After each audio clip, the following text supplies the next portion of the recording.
jemaat Tuhan. Kita kembali ke segmen Alkitab Menjawab, dan hari ini kita akan coba menjawab ada 2 soalan yang telah diberikan oleh orang yang telah melihat video saya terdahulu. Terima kasih untuk semua komen dan terima kasih untuk semua soalan. Hari ini kita coba menjawab 2, nanti di video akan datang kita akan coba menjawab beberapa soalan lagi. Nah, ada 2 soalan. Soalan yang pertama ini datang daripada Puan Restisia. Dia berkata, "Shalom Rev, saya ada sedikit persoalan melalui pembacaan saya dalam Injil Lukas. Semasa di Taman Getsemani ada malaikat yang datang pada Yesus untuk memberi kekuatan kepadanya. Namun hal itu tidak ditulis dalam Injil Matius dan Markus. Saya wonder sejala." Thanks Rev. Oke, terima kasih. Nah, seperti yang saya katakan, segmen ini adalah segmen Alkitab Menjawab, dan soalan ini sebenarnya tidak dapat dijawab oleh Alkitab, tapi boleh dijawab oleh kajian sejarah. Oleh bagaimanapun saya akan coba menjawab soalan ini.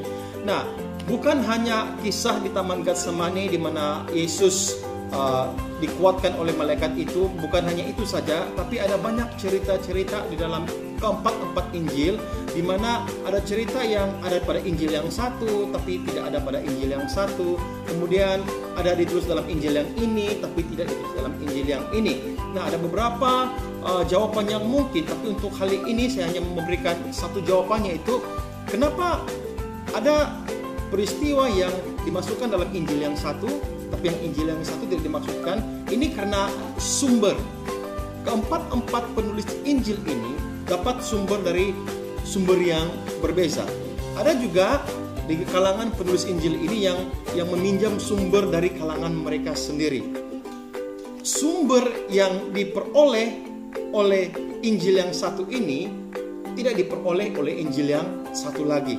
Makanya Injil yang satu ini menuliskan cerita, tapi Injil yang satu tidak menuliskan cerita tersebut.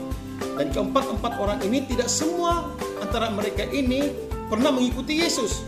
Contohnya Lukas tidak pernah mengikuti Yesus, dan dia hanya menulis Injil Lukas berdasarkan sumber-sumber yang diperolehinya. Saya harap itu menjawab. Namun saya mau tambah sedikit. Bagian yang kedua mungkin tujuan penulis Injil ini menulis Injil mereka masing-masing. Contoh yang jelas ialah Injil Matius itu ditulis dan ditujukan kepada bangsa Yahudi. Manakala Injil Lukas itu ditulis dan ditujukan kepada bangsa Yunani. Jadi mereka mempunyai alasan yang tersendiri untuk menunjukkan, menyatakan, menceritakan peristiwa-peristiwa itu dalam sudut pandangan mereka dan sudut pandangan penerima Injil itu. Saya harap ini bisa membantu. Nah, yang kedua ini datangnya dari yang bernama Joy. Nah, pertanyaannya seperti ini. Yudas Iskariot masuk surga atau neraka? Wah. Nah, jujur saya katakan bahwa Alkitab tidak mencatat bahwa Yudas Iskariot itu masuk surga atau masuk neraka. Tapi ada 2 perkara yang saya ingin jelaskan di sini.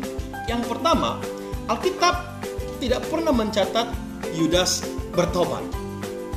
Alkitab mencatat dalam Injil Matius pasal yang ke-27 ayat yang ketiga, di situ dicatat Yudas menyesal.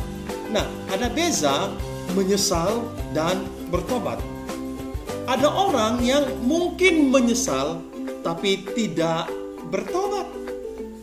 Jadi Yudas di sini dia hanya menyesal, dan Alkitab tidak mencatat Yudas itu bertobat. Nah, yang kedua pula yang saya ingin katakan di sini ialah ayat yang ke-5.